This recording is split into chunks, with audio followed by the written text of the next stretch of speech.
السلام علیکم ناظرین، آج ہم آپ کو ٹائٹینک کے بارے میں بتائیں گے۔ ٹائٹینک جہاز کیسے ڈوبا تھا، اس کی کیا وجہ تھی۔ سائنسدانوں نے آخرکار ٹائٹینک کی سچائی بتا دی ہے کہ وہ کیوں ڈوبا تھا۔ 14 اپریل 1912 کو رات 11:40 پر ٹائٹینک کے ساتھ ایک حادثہ پیش آیا۔ رات کے 2:20 تک اس وقت دنیا کا سب سے بڑا بحری جہاز اٹلانٹک اوشن کے ٹھنڈے پانی میں ڈوب گیا تھا۔ ٹائٹینک کے ڈوبنے سے 1500 لوگ ڈوب کر ہلاک ہو گئے تھے۔ ہمیں یہی بتایا جاتا ہے کہ جہاز برف کی چٹان کے ٹکرانے کی وجہ سے ڈوبا تھا، لیکن حالیہ تحقیق نے اس نظریے کو غلط ثابت کر دیا ہے۔ اس ویڈیو میں ہم آپ کو وہ سچ بتائیں گے جو 100 سال سے چھپا ہوا ہے۔ ٹائٹینک کی لمبائی 259 میٹر تھی اور اس کی اونچائی 175 فٹ تھی اور اس کا وزن 46,328 ٹن تھا۔ ٹائٹینک کی 4 بڑی چمنیاں تھیں، ہر چمنی کا وزن 60 ٹن تھا، جو جہاز کے عرصے سے 81.5 فٹ اونچی تھی۔ ٹائٹینک کو بنانے میں اس زمانے کے حساب سے $7.5 ملین لگے تھے۔ اگر ہم آج کے حساب سے تخمینہ لگائیں، $166 ملین بنتے ہیں۔ اس جہاز کو 3,000 لوگوں نے بنایا تھا۔ اس کو بنانے میں 8 لوگوں کی جان گئی تھی اور 246 لوگ زخمی ہوئے تھے، لیکن بات ہضم نہیں ہوتی۔ ایک جہاز پر اتنا پیسہ لگا، اتنا مٹیریل استعمال کیا گیا، پھر وہ جہاز برف کی چٹان سے ٹکرانے سے کیسے ڈوب گیا؟ نئی تحقیق سے پتہ چلا ہے کہ جہاز کے ڈوبنے کی اصل وجہ برف نہیں بلکہ آگ تھی۔ ایک صحافی سینا منولی 30 سالوں سے ٹائٹینک پر ریسرچ کر رہا ہے۔ اس نے جہاز کے ڈھانچے میں ایک 30 فٹ کالے دھبے کی دریافت کی تھی۔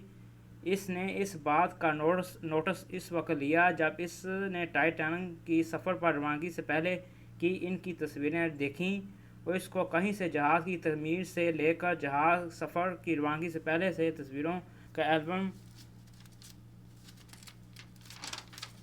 البم مل گیا تھا۔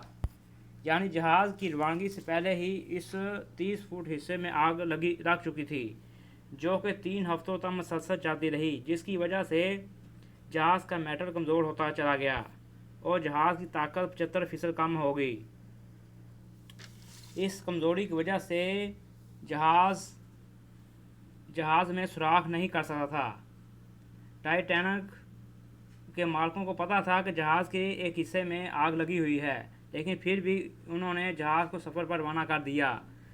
اگر وہ لوگوں کو آگ کے بارے میں بتا دیتے، جہاز کے مالک دیوالیہ ہو جاتے۔ اس وقت انگلینڈ میں کوئلے کی کانیں اسٹرائک کی وجہ سے بند تھی، اس لیے ٹائٹینک میں سفر پورا کرنے کے لیے کوئلہ بھی نہیں تھا، لیکن ٹکٹ پہلے ہی بک ہو چکی تھی۔ اس وقت ہر کوئی دنیا کے سب سے بڑے بحری جہاز میں سفر کرنا چاہتا تھا۔ اس جہاز کے مالکوں کو جہاں سے بھی کوئلہ ملا وہاں سے اٹھا کر لے آئے، بلکہ دوسرے جہازوں کا کوئلہ بھی لے آئے تاکہ جہاز چل سکے اور ان کی بے عزتی نہ ہو۔ آگ کو چھپانے کے لیے جہاز کو اس انداز سے چلایا گیا تھا کہ لوگوں کو جہاز سمندر میں آگ چلتے وقت نظر نہ آئے، تو اس دوران جہاز کا سفر شروع ہو گیا۔ جہاز کا اندرونی آرائش لندن کی ریٹز ہوٹل کی طرز پر کی گئی تھی۔ جہاز کی پینٹنگ فانوسوں اور شال بلوط کی لکڑی سے سجایا گیا تھا۔ امیر مسافروں کے لیے سوئمنگ پول، جم، اسکواش کورٹ اور بیوٹی سالون بنایا گیا تھا۔ جہاز میں 1500 وائن بوتلیں اور 20,000 بیئرز کی بوتلیں اور 8,000 سگار تھے، لیکن دوربین نہیں تھی۔ اگر دوربین ہوتی تو شاید جہاز ڈوبنے سے بچ جاتا۔ اس وقت سونار سسٹم بھی نہیں ہوتے تھے کہ راستے میں آنے والے خطرات کا پتہ چل سکے، اس لیے آگے آنے والے خطرات کو دیکھنے کے لیے دوربین استعمال ہوتی تھی۔ اس وقت جہاز میں دوربین موجود تو تھی، لیکن ایک اسپیشل الماری میں بند تھی۔ اس کی چابی جس کے پاس تھی، اس بندے کو جہاز کو روانگی سے پہلے کچھ دیر پہلے جہاز پر سوار نہیں ہونے دیا گیا تھا۔ لائف بوٹ کے معاملے میں غفلت برتی گئی تھی۔ اس وقت جہاز میں تقریباً 60 لائف بوٹس کی ضرورت تھی، لیکن جہاز میں صرف 20 لائف بوٹس رکھی گئی تھی، جس کی وجہ سے بہت کم لوگ ان میں سوار ہو کر اپنی جان بچا پائے۔ ایک لائف بوٹ میں تقریباً 65 لوگ بیٹھ سکتے ہیں، تو اگر جہاز میں پوری 60 لائف بوٹ ہوتی تو شاید سب کی جان بچ جاتی۔ 2012 میں ریسرچ سے پتہ چلا ہے جہاز کا کپتان سمتھ نیویگیشن کو ہینڈل کرنے والے امتحان میں پہلی مرتبہ فیل آیا تھا۔ اس نے یہ امتحان دوسری کوشش میں پاس کیا تھا، جس سے پتہ چلتا ہے جہاز کا کپتان ہی نالائق تھا۔ جب جہاز ڈوب رہا تھا تو اس وقت جہاز کے عملے نے بہت سے پلیئر شاٹس کیے تھے، لیکن ایک جہاز جس کا نام کیلی فورنر تھا، اس کے عملے نے اس سگنلز کو نظر انداز کر دیا تھا۔ پھر آخر کار ٹائٹینک ڈوب گیا۔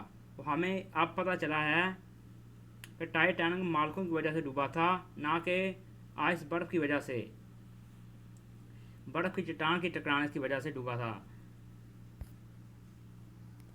ہمارے چینل کو سبسکرائب کریں اور اس ویڈیو کو دوستوں کے ساتھ شیئر کریں اور ویڈیو کو لائک شیئر کریں۔ خدا حافظ۔